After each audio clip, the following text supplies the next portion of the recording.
Hi, Emily. It's great to have you on the program. Thanks for joining us and giving us some of your insights here today.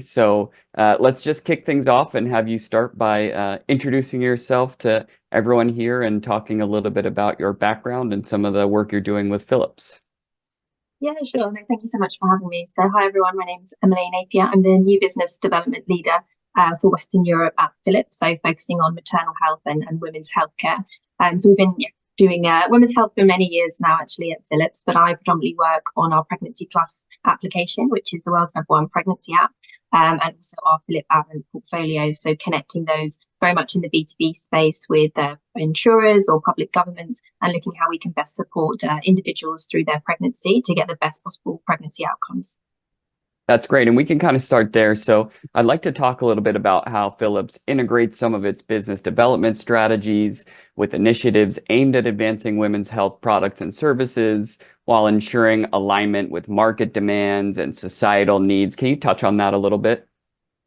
Yeah, of course. And I think, we can start by, if we look at my area in Europe, we have about 4 million births every year in Europe. And we're really lucky with our Pregnancy Plus application that we reach 80% of all pregnancies in Europe. So we can really have a big impact on 80% of all births within this region. And that comes from impact on education, health, well-being. It's such an important life stage. And I think there's a constant need to evaluate the market dynamics, especially for maternal health. There's so much information that's changing, even from if you have one child to another child in between that time. Also, regulations are getting updated, what you should and shouldn't do. So really understanding pain points that surround parents. And there's a lot of uncertainty or lack of clarity on information. So I think when people look online, they can struggle to understand, is the information written by an expert? Is it credible? What's the facts? Where's the sources coming from here? So being able to have everything in one place is really fundamental, and that's something that we work really hard to do with the app, to have all the information written by industry experts, healthcare professionals, so that we can also free up midwives' time or healthcare professionals' time, so people can get answers that they need through a digital health application that will also help their healthcare system in general. And I think there's a lot of societal issues surrounding maternal health that we could touch on, mental health being a really important one. So we know that 10% of mums struggle with anxiety during pregnancy, and postpartum depression is very high, about 15%, and those are the ones who seek clinical support. So it's likely actually there's a greater number than that that are not seeking help and support as well. And another area that we're looking into is breastfeeding and support for if mum obviously can and wants to breastfeed, looking at giving information, whether that's through lactation consultant or return to work policies as well, helping women, after they go back into the workforce and, without trying to jeopardize their career.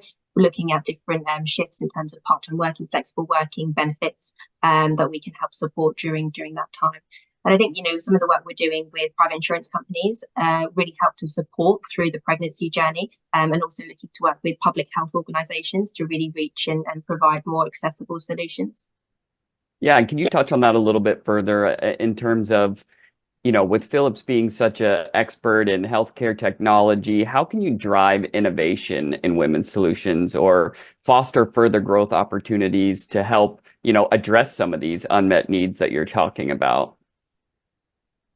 Yeah, and I think it's a good question how we can really look at also how diversity and inclusion plays such an important role in that.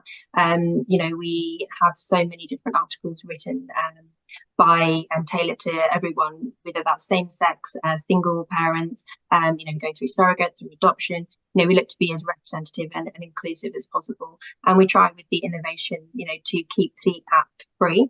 So most of the application itself is free. And, we do have certain paid for premium features, but they can also be unlocked by watching ads or taking certain actions. So I think this really helps to provide access. And that's something that we want to work towards with payers as well. And we're looking to support and empower a lot of women through this pregnancy and postpartum phase. I think when you look at the stats as well, even preconception, we know 1 in 6 couples are struggling to conceive. And actually during pregnancy, over 30% are now considered high risk. So this is something to really tackle and to look at what are some of these factors. It could be maternal age is increasing, which is having an impact. Also sedentary lifestyles or unhealthier lifestyles or habits due to work, that's also, an impact. And a lot of pregnancies are also, experiencing complications. So how can we look at what innovation that we have, and we're driving that through the digital services that we can provide through the Pregnancy Plus app, but also how we work with different partners. So we have a lot of partners, NHS in the UK, March of Dimes in the US, Bill and Melinda Gates Foundation, CDC, and different charities. And I think having that expertise and resources that help to complement really drive some of the unmet challenges that we see. Yeah, absolutely. It sounds like you're, able to work with individuals all anywhere along their journey with regards to, just their health and what stage they're at. And you talked a little bit about some of the companies that you're partnering with. Can you share more about, collaboration with those external partners and how you leverage the stakeholder resources and knowledge to really identify those emerging trends and enhance your development efforts? Do you have one maybe success story or one initiative that you're particularly excited about? Yeah, so we've been partnering with a company in Switzerland called Mutual for the last 6 months, and it's a really interesting program that we're running for their members.